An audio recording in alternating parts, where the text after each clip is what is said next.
Yeah. This is our little group podcast that I, Nando, am hosting with my two wonderful guests. If you would like to introduce yourselves. My name is Yolotzin. My name is Fernando. My pronouns are he, him, it. It's a pleasure to be here, Nando. Yeah.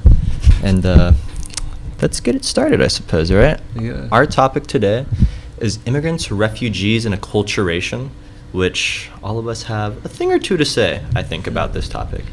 And the first point I think we want to go over today is related to English proficiency as a structural barrier for Latinx individuals, and specifically the reliance on these Latinx children and adolescents who have to interpret these traditional hierarchies and power structures within their immigrant families.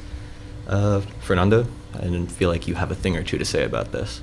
Yeah, I think it's a really interesting experience.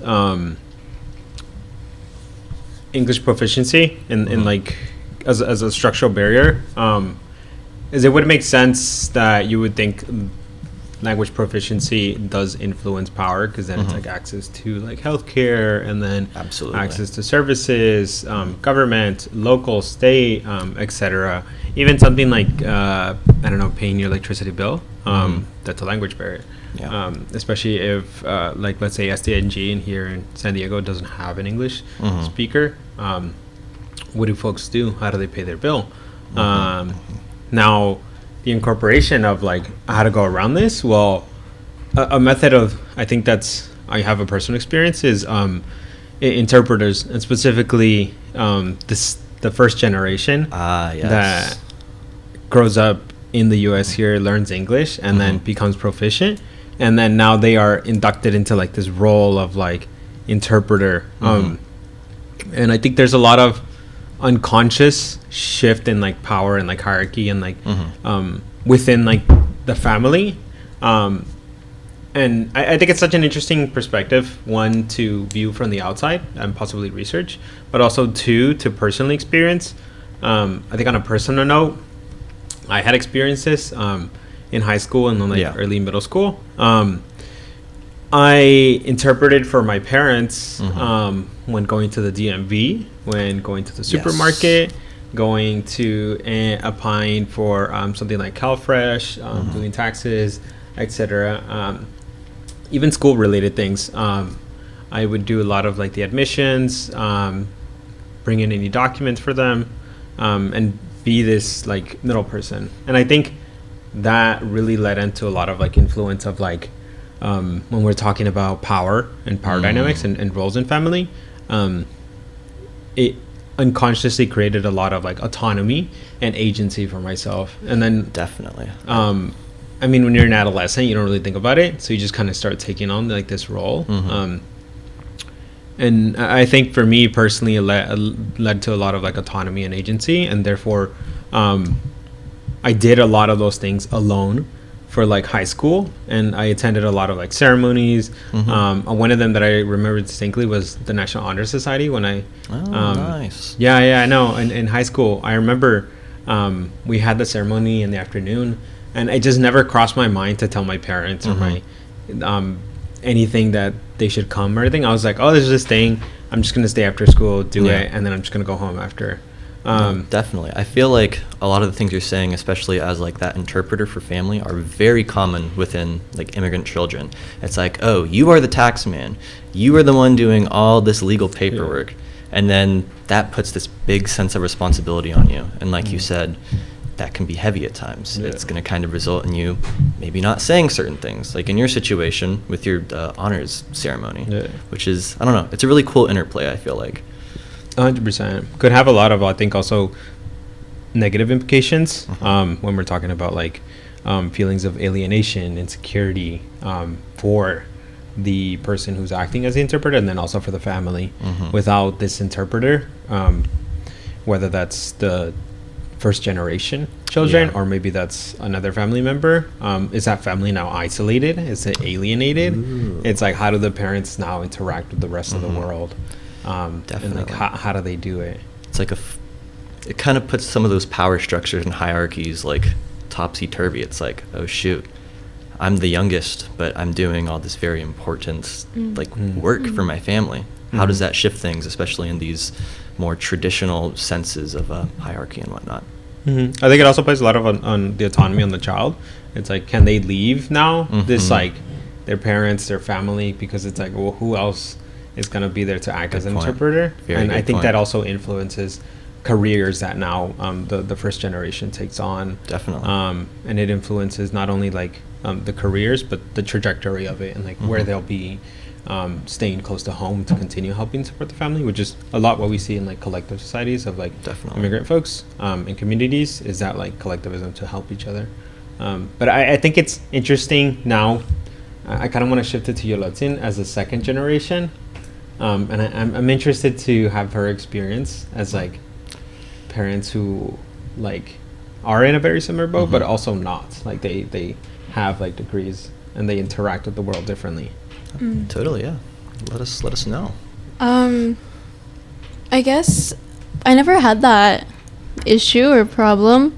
My parents spoke English and Spanish proficiently. Like my dad, when he first came to the United States, he had to learn pretty quickly to get around, and he had to be the interpreter for his family, and my mom was the interpreter for her family until my grandparents learned some English to get around. Yeah. But I never had those issues of having that autonomy. I could always rely on my parents. So we never really had those issues. Yeah, I can't really say much. Yeah. But yeah, I'm kind of right there with you as well. Like I'm second generation. My dad had to do all that heavy lifting for me. He had to be the one to learn Spanish and do all the fun stuff, all the fun paperwork, and I kind of got away scot-free without having to deal with all that. So it's definitely an interesting dynamic within immigrant families, I think. Yeah, no, 100%. That's why I'm like so fascinated by like other second generations, and I'm like, oh, like it's really interesting because we're all pretty close in age, but in different family structures, and then those responsibilities and duties really shift a lot. Definitely. Yeah, I think it'll lead into some other follow-up questions, but being second generation, like you said, like the parents do like a lot of the heavy lifting, so then they expect more from you 100%. When it comes to like your academic achievements, your financial achievements, because they sacrifice so much for you, so then now you have to sacrifice for them. And that's a really good point. And another question that we felt was important for this topic was children of immigrants or second generation are often facing these immense pressures from these immigrant parents and families to live up to something like the American dream, for example. And because of that, there's these pressures that families put on their children, and that can affect them in a multiple, like, variety of ways. You let's see, we're just saying how you feel some of these pressures as a second generation individual. What are some of those pressures you feel? Definitely, I feel like a sort of stress, especially with my dad. I think it's because he was very much like wanting us to get degrees and wanting us to go to college, and was a very big proponent for me and my sister. And I'm very proud of my father. When he first came over, he didn't have to work like a low-income job, or at first he did, but he learned a trade and ended up, like, he didn't have a degree, but I'm so proud of him. But he climbed the ladder with no degree, and now he's the vice president of quality compliance and engineering at a 3D printing company. And now he makes 6 figures and everything like that. And like, he came from being like an immigrant child coming to America from Guatemala, no degree, and like now you need a degree, at least a master's degree for that position, and he has no degree. And I'm so proud of him and the sacrifices that he did for my family and for me especially, and like the sacrifices he continues to do for me every day, and I do recognize that. So I have this immense pressure to make him proud, and I have this immense pressure to be his like retirement plan in a way, because he doesn't have one, because he takes care of so many people in our family, takes care of a lot of people in Guatemala and also in his own family. And also my mom's family, because he's the breadwinner, and because he's made this life for himself, now he has to distribute his income to all these other people, and that's what's expected, right? In these collective societies, and my family. So now I have to be his retirement plan in a way. And Definitely. I think it's, for me, it seems like even. It seems fair. And I know you say it seems even and fair, but do these expectations you've kind of put on yourself impart certain like psychological stressors, do you think? Yes, definitely. I feel immense stress to live up to his expectation. Especially like he wanted, or my sister is in STEM, but he wanted me to be in STEM, but I decided like I didn't want to really be in STEM. Classic. I really like psychology. But his main big thing is like, make sure you make money. Like, make sure whatever you do makes money.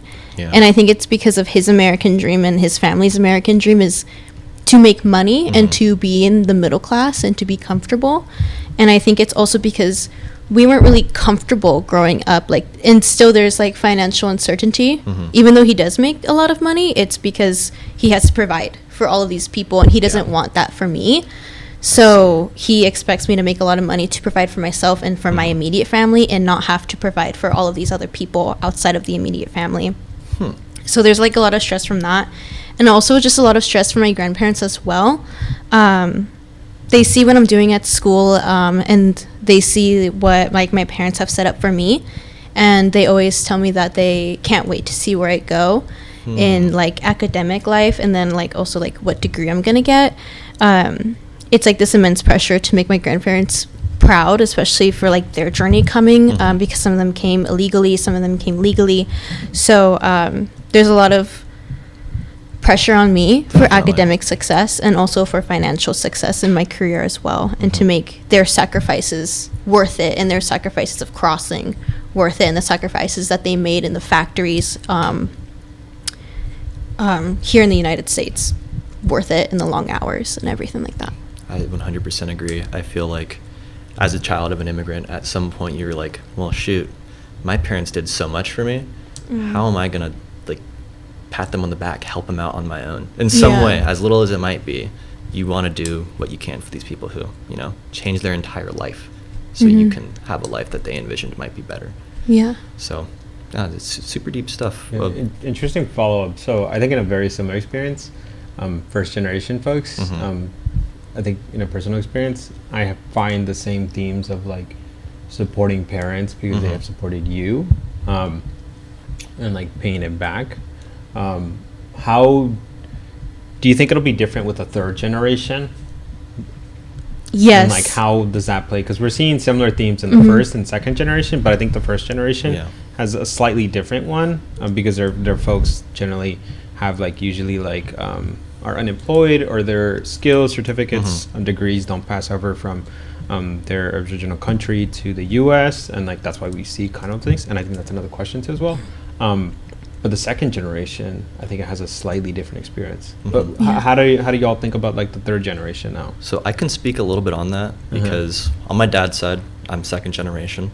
On my mom's side, they have been assimilated and living in the U.S. for quite some time now, and it really is two different worlds. It feels like I don't feel this pressure to have to take care of my mom's family when they get old and they can't work anymore, because they've been here their entire lives. They've had the opportunity to work towards some of the benefits, like things like Social Security. They own a house. Like these are things that are a lot harder for, I feel, second generation individuals to. They have to work more. You don't have the access to resource that's been accumulated over a generation or two. So a lot less stress, I think, comes with it. I don't know. Do you think it's also kind of like the internalization of Western cultures and like individualistic?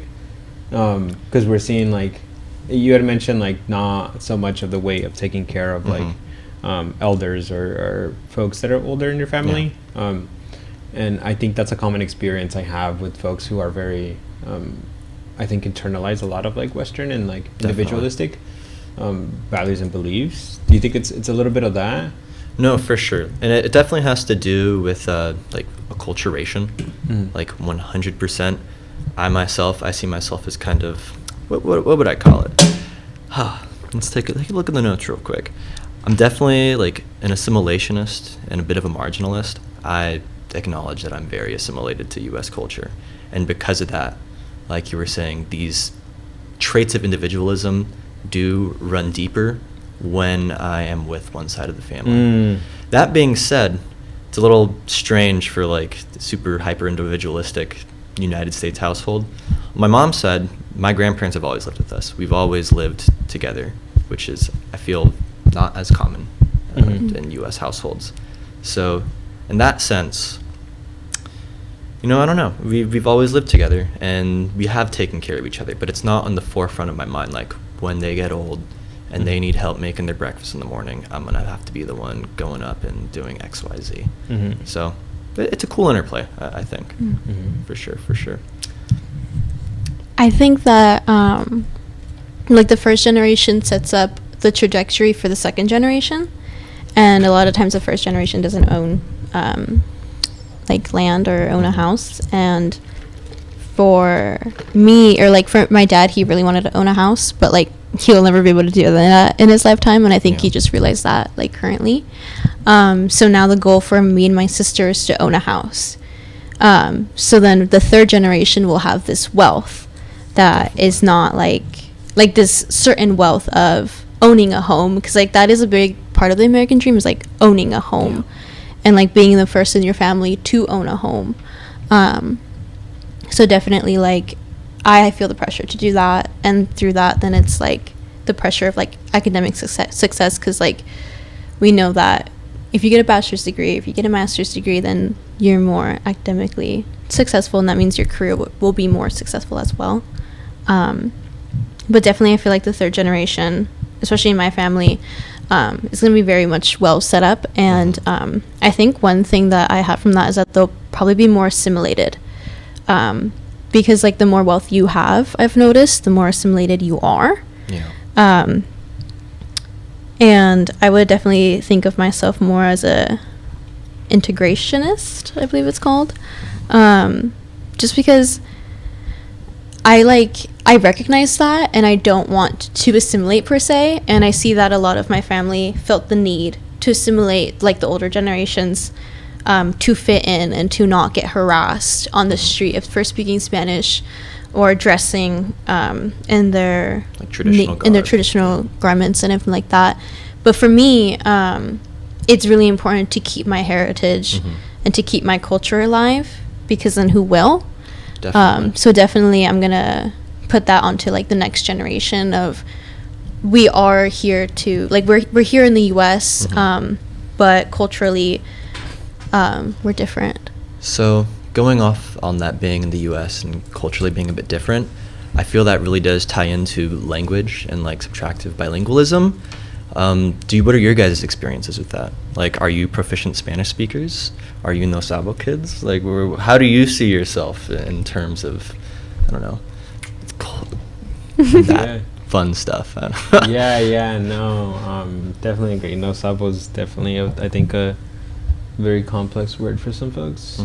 I think even negative for a lot of folks. I'm definitely in the realm of subtractive bilingualism. My first language was Spanish, and then slowly that dwindled away and got replaced by English, and now I'm in a way learning Spanish, but also feels very familiar to me. Feels very kind of like inherent. Do you think that causes any like tension or distress like within family? Yeah, I definitely, when I was younger, I think like adolescence and then like young adulthood, it was a very kind of difficult situation, especially when I had gone back to Mexico and Oaxaca and like visited my grandparents. We would have like brief small talks, and it's like I feel like I want to communicate, and like I have a lot to tell you about my life and like ask you about your life, but I just don't have a means of communicating, and I just don't have a means, and like I think it creates tension, but also a distance and a bit of isolation, because now there's like these two generations or these two groups that can't really communicate, but yet have this like familiar bond of like family and blood, and it's like, but that's kind of it. So I think there's that, but a really interesting transformative experience for me was like now becoming fluent in Spanish and like having that ability to now connect with generations and with communities and folks and members of community in Spanish, I think has been like a really very, I think, transformative experience for me. And I internalize a lot of like this experience, and I feel very, in a way, connected, but also welcomed in my community. That is really cool. Yeah, and it doesn't feel this sense of like isolation of like, oh, well, I'm like first generation, I'm in college and I'm doing the things and I'm like really good at English and I'm like getting a degree, I'm getting a good job, but like I also feel very welcomed by my community and by my family and my family members who only speak Spanish. And like that, I reconnected with a lot of those family members, and I'm like, they're actually really cool. They're really funny and they're really cool. And it's a different relationship in Spanish. I think that happened with my parents and I. We weren't as close in high school, and a lot of that, you know, the interpreter experience, and then also the loss of Spanish, and then English now being the dominant language in like our household. It's the children now become like the larger group, and English becomes this like dominant language within like our home.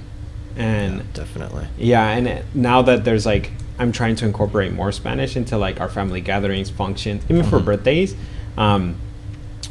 I always try to do like the Spanish version too as well. Do a lot of Spanglish, like in between, like half Spanish, half English type sentences. Yeah, definitely. And I think there's a really interesting experience I think maybe y'all can talk about too, where folks that are like no sabo kids or aren't proficient in Spanish feel discouraged to speak Spanish. And I think I felt that a lot trying to learn Spanish, and I felt very discouraged. And for a long time I was like, I'm not gonna be speaking this. Like, don't want to embarrass myself, the language, and you don't gotta tell me, man. Yeah, no, 100% agree. But now as like somebody who does speak Spanish well, and does it in different spaces, whether that's like academic, professional, and then like in a family space, I think it's quite beautiful. But also I'm trying to encourage my nephews and nieces who like don't know English, or maybe even like other family and friends who are like struggling, and I'm like, oh, like, hey, this is such and such word, tell them, you know. That's funny. Or I'm like, hey, like I don't want to tell you like you're wrong, or I'm not trying to like belittle you, but the reason we say it like this is because of this accent, and then explain it. And I'm like, okay, like I definitely am trying to be that I guess like structure, like bridge of like that bridge that I would have loved to have a bridge, and not be like, oh, that's not how you say it, or like an elder yelling at you for something. You know, and it's like, oh, el mano, and it's like, oh, la mano, you know. It's the Lotario talking. Yeah, exactly. Something like that. But I think y'all can probably speak on that. I also have subtractive bilingualism. My first language was Spanish, and I only spoke Spanish until I went to preschool. And I couldn't talk to my teachers at all, and they couldn't understand me. And I was like, da-da-da-da-da-da, and they were like, I don't know what she's saying. So they told my parents to only speak English to me in the household so I could learn English. So they stopped speaking Spanish to me, and and then they just stopped entirely so I could learn English. So then I had a really hard time speaking with my grandparents after that. Because before, me and my grandparents were really close. I distinctly remember like my grandma would walk me to school every day, and she would like walk with me back, and we would have like really deep, meaningful conversations as a kid. But as a kid.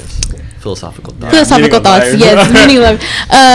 But now it's very different. I couldn't really understand a lot in middle school and high school. But then my ex-boyfriend, his family only spoke English, or no, only spoke Spanish. And I would go over to his house like all the time, and they were very like stereotypical like Mexican like parties, like at least once a week, a lot of times on the weekends, and also on the weekdays, like 3 a.m. big family, only spoke Spanish, and they're like all talking to me, and I'm like, oh my god. So that actually really helped me, and I got like I started to understand a lot more. and like I practiced a lot with him, and then I actually started like getting back like the sense of like understanding. And now that I'm in a lot of like these activist organizing spaces, where like meetings like are only held in Spanish sometimes, like I have to like actually like pay attention and listen. So I have a pretty good like understanding of Spanish. There are like words, like bigger words, where I'm like, I don't know what that means, and somebody's gonna tell me, and I'm like, okay, that makes sense. But I use just like a lot of like context clues to like understand, like, okay, this is what they're talking about. Oh, okay, that's funny. Da da da da da da. But I have a really hard time speaking it, and I can't speak it. I can't form I can't form like sentences, and I can't like have a conversation with someone in Spanish. Like someone can be talking to me in Spanish, and then I can respond back in English, and we can have that conversation. But I have like a really hard time, like especially like in front of Fernando, for example. He tries to like speak Spanish to me sometimes, and I do not want to like talk in front of him because I get so embarrassed. And then I'm like, oh, I don't want to speak.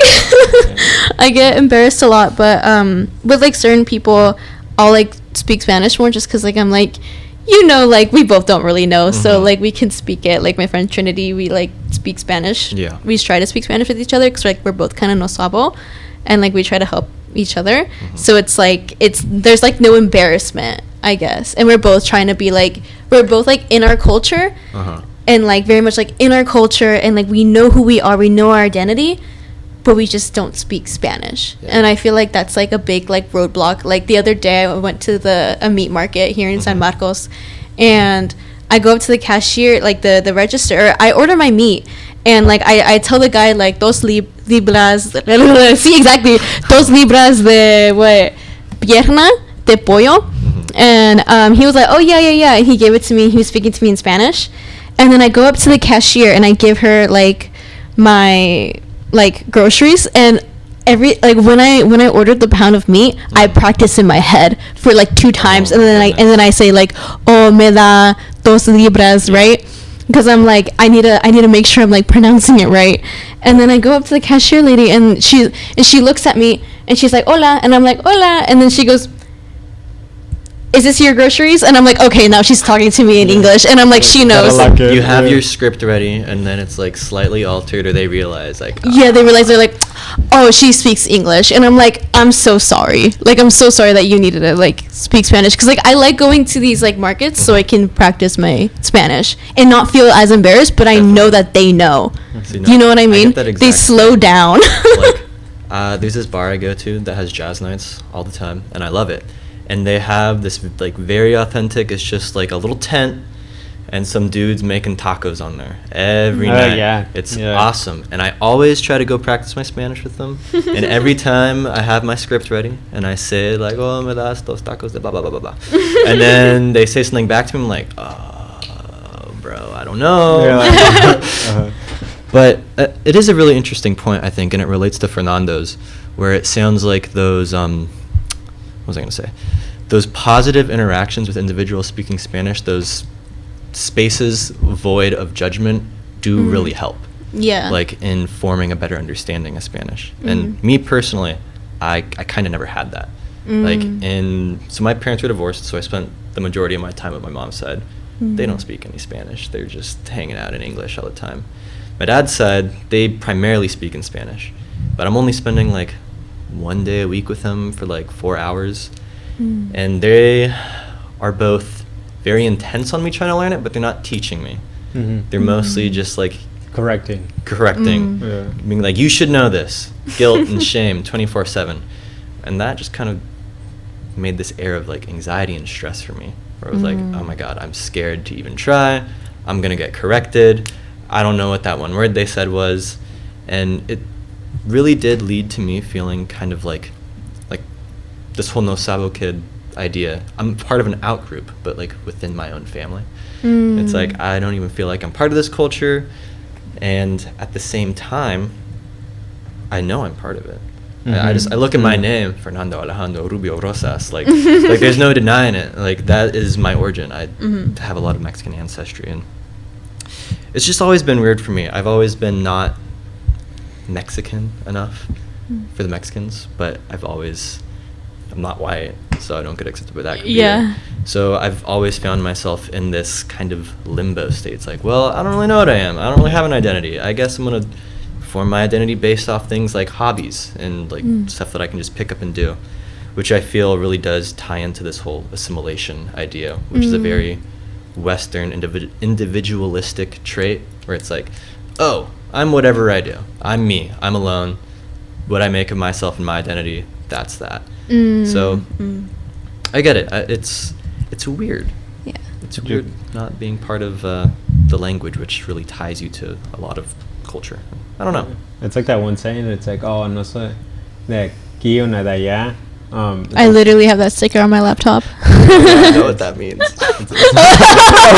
I was like, What? No, it's a beautiful example. And then one thing I did want to bring up, even for the folks watching too as well, there's this course here on campus at CSU that's called Spanish for Heritage Speakers, and it's specifically made and designed and like curated for folks that like spoke Spanish at one point really well, lost it, and then do have like an inherent understanding of it. Yeah. Just can't really adapt the skills like the grammar, the structure, syntax, spelling, etc. Can't really adapt those, but inherently know the way it should sound. Kind of like the experience that we have where it's like, oh, rojo, roja, and it's like you sound it out and you're like, yeah, this sounds right. Yeah, I understand completely. Yeah, that's a skill that's found in a lot of folks within this like kind of group. And I think I spent a lot of growth in that course, and Profesora Yolanda knew exactly that experience and like really kind of supported students in that course, because it's literally everybody. Some folks do generally like speak Spanish when they go into that course, but a lot of them are like no sabuques, and they're like buenos dias, you know? But yeah, I think that's a really beautiful course that maybe some folks would be interested in. Maybe I'm interested. Yeah. Maybe if you're if you have like room in your schedule. One question going back on what you're saying, like your identity, one question is like for young Mexican Americans, navigating their identity can be a complex, right? So I think we all kind of like talked about like the 4 acculturation statuses, which was assimilation, separation, marginalization, or integration. And like my question would be like, which presents the highest psychological risk, especially considering external societal pressures and internalized negative stereotypes that we have growing up as like Mexican American in the United States, where we're in the dominant culture is European or white American. So yeah, I like that. That's questions for you. Oh shoot. So I'm gonna go based off like I'm gonna look at my family. And I'm going to use like my grandpa, my dad, and myself as examples. I kind of already went over it. I'm pretty much assimilated, a little bit of marginalist in me because I don't know that I completely identify with like anything. There's always been this limbo. And I wouldn't say it's too stressful. Like, does it make me sad sometimes? Yeah, let's be real, but a lot of things make people sad. What I think, what I've seen have a lot of issues, especially like psychologically, is someone like my dad and my grandpa. So my dad he's integrated for sure, but at the same time he's like a bit of a separationist, where he's integrated into the US because he came here as a teenager. He had to learn the language so he could, be a part of this society, and in that he's losing some of his original culture. And he's spoken to me about it, where now he goes to Mexico and he feels like my grammar, like it sucks now. Like I never got educated on the grammar and Spanish speaking past a certain grade level. So when I go back there, I feel like I'm speaking very basic. And sometimes I don't even understand these like big words people speak. But then he's here, he's like, well, I also don't understand like half the big words they say. So someone like him is really caught in this like middle ground of, well, I don't feel like I completely fit in either, and I'm doing my best. And when I've seen his life, I've definitely seen a lot of like traits of like depression and anxiety and things that he definitely won't admit to. Let's be real here. He's still got that machismo, like nothing wrong with me. They told me I was depressed. No, they don't know anything. Idiots. That's how my dad is exactly. Yeah, I think that's a big experience with marginalization, folks. Mm-hmm. That separation of like and alienation of rejecting the culture of origin and then like the new dominant one. Definitely a lot of alienation stereotypes, and it's also doesn't remove the stereotypes of the identity that folks think of you. Definitely. So therefore, even if you reject both identities and you're just kind of in your own identity, that doesn't mean folks aren't still going to assume your identity, and you won't still have that experience. So I think in the way you're talking about your dad, like definitely like that. I think even though he feels like he has like his own built identity, he probably still has a lot of experience with the ones that he did not want to incorporate into his identity. Most definitely. That subconscious, always there type thing in other people's minds, unfortunately. But, yeah, I don't know. No, 100%. Yulatin, what do you think? I feel like for me, I think I previously said like I feel like I'm more of like an integrationist, just because like I feel like I take like the most out of like my culture, and like I take the best aspects of like both collectivist society that like I come from, or like my family comes from, and the what is it called? What's the I one? Oh, integrationist. No, the isolation? No. No, because I was like collectivist and individualistic. Sorry. Yeah. Okay. I feel like I take like the most out of like the individualistic like aspects of American culture, and I integrate that like within myself as well. And like now I feel like I'm kind of like the best of both worlds in a way. Hell yeah. Like I feel like I'm very good at setting up boundaries with my family, and being like, no, like I'm not gonna do that. But and then at the same time I'm like, no, yeah, like I need to take care of like my younger cousins because they need me and no one else is gonna be there.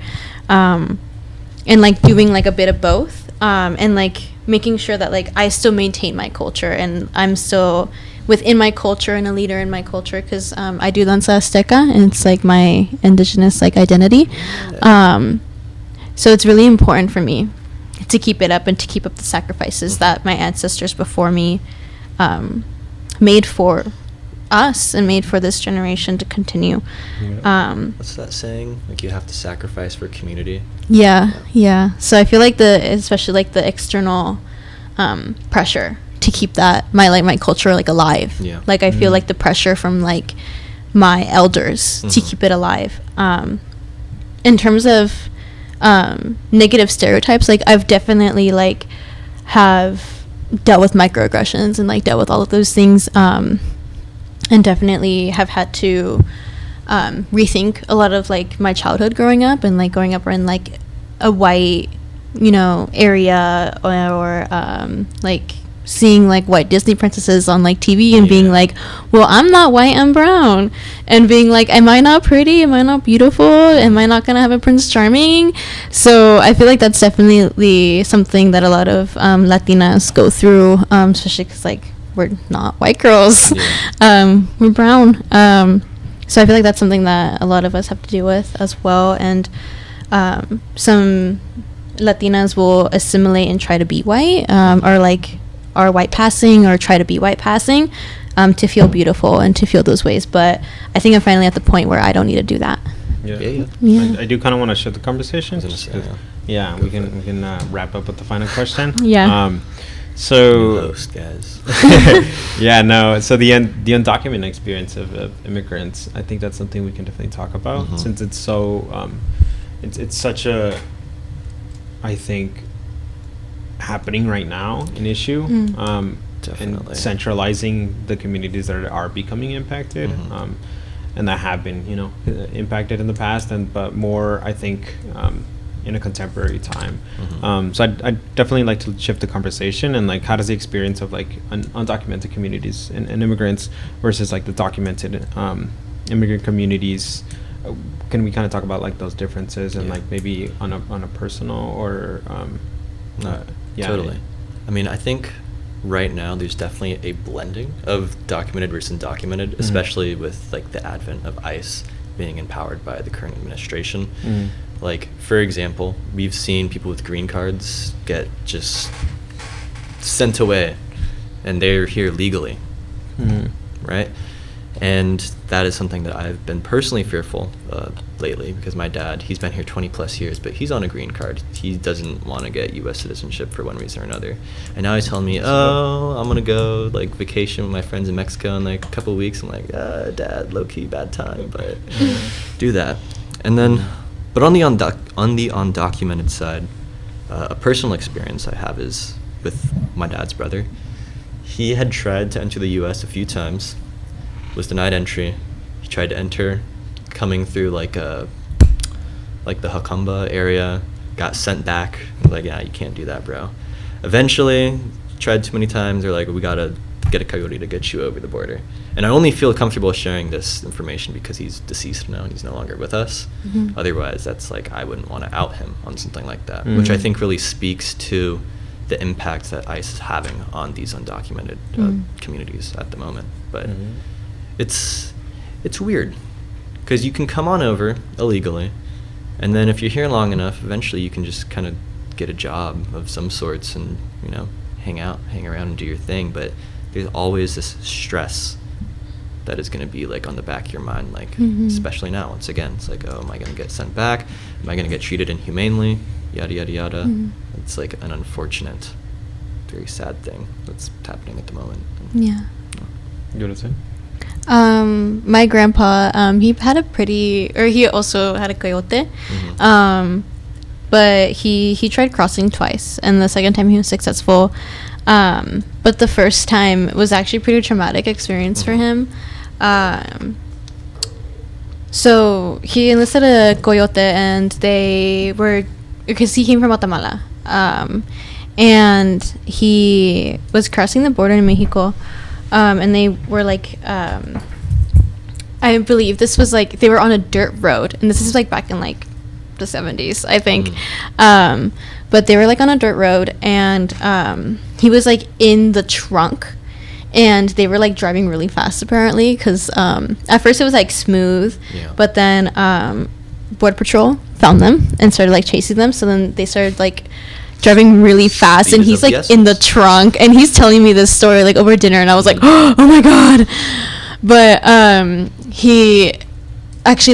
they were driving really fast, and then they went over a rock, and the car flipped and like tumbled. And he said it like flipped like 4 times, and they landed on its like on the roof of the car. So then he was like kind of like trapped inside, and then the Border Patrol agents like dragged him out of the truck, or of the trunk, and then like threw him on the ground, and he was like bleeding, and like he has like a big scar like on his head now because of that. And he was saying that like he was like dizzy and couldn't remember anything, and just like saw like flashes of stuff. And then they like basically like took him away, and then like put them back in like Mexico. And then like a month later he tried again, and they did the same thing in the back of a trunk, when he like felt better and like healed more. And then he made it over this time. Now he has a green card, so everything's pretty good with him. But he's been in the U.S. for a while now, and he's like retired and everything like that. But yeah, I'm really proud of him. But I remember when he told me that story, I was like, oh no, are you okay? Yeah, it was good that he came over. No, I'm very, very glad. Happy for him.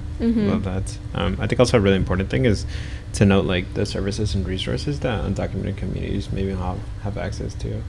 I think we've seen that big myth that they take advantage of like social welfare programs, but in reality, like most of them don't qualify. So the experience of like documented versus undocumented immigrants is like the access and the support that they have from these structures of power. Definitely. So I think with like even research, trying to do research and report on this community is really difficult. It's like, how do we get in contact with folks? Like nobody's just gonna, it's like, hey, you want to out yourself real quick? No. Their identity, and like without research, how do we, get the add statistics validity to back it up? Right, to claims and arguments, etc. And then also services and resources. As immigration enforcement tactics and operations start to escalate, do folks now, even undocumented folks now, are not wanting to access these resources because of the profiling that occurs And now are we seeing this like alienation and separation of these communities begin to happen with documented immigrants? And now what kind of implications does that have? Could it have like psychological, mental health, physical well-being? Some folks don't want to see like healthcare or even go out and like get groceries. Are we going to start seeing further consequences exuberated by like? That's a great question. Yeah. Unfortunately, great, but no, unfortunately, it's a really difficult thing to even investigate or conduct research on, because again, risk and consequences coming into that. But I think that's definitely something for us to kind of think about as we continue on in our careers and our professional life is the inclusion of like communities that are impacted and the communities that we don't see otherwise. But I think that puts us as a good answer for this question. Yeah, I'll pass it over to you. I mean, guys, I feel like we had a good conversation now. Yeah. Any final words we have on like immigration and the likes, or how we feeling? Any burning desires and like experiences you just can't bear to keep inside? I think going off of what you said about the mental health and the health of immigrant communities, migrant communities, refugees as well, and how can we help them in a way, like what can health providers do for these groups of people, and like can we be culturally specific in our interventions, and can we promote preventative care without being like culturally dismissive of them, and like ensuring that we are like including them and making sure that we have culturally sensitive healthcare. And I think that's something that I'm definitely interested in pursuing in like psychological well-being and also in public health as well. Totally. So that's something we should consider for future research. Excellent food for thought. Yeah, and also for folks that may have professional careers and like aren't in like these like positions of like power and like influence and can provide services and resources, even if you're like a community member. There are ways to support, and there are organizations that are like taking volunteers and like taking folks that like may not have like money or skills or a trade to offer, but they can offer their time, their compassion, their empathy. And I definitely want to also direct community members that do want to support but don't have a direct avenue towards those different methods. A good organization is Unión del Barrio that has been doing a lot of work here in California, North County. Folks there too, and then there's also small organizations within different cities as well. For example, el Comité de Derechos Humanos in Oceanside and el Comité de Derechos Humanos in Vista has been doing really beautiful work, and definitely want to allow folks to have like a method of supporting that may not offer money, trade, or a service. Yeah. Anything is good for these like communities at risk, I think is something we can all agree on. Yeah. I don't know. Cool. Thank you for y'all's time. Yes, Appreciate thank it. you. Thank you for having us. Yes, thank you for having us. Yeah.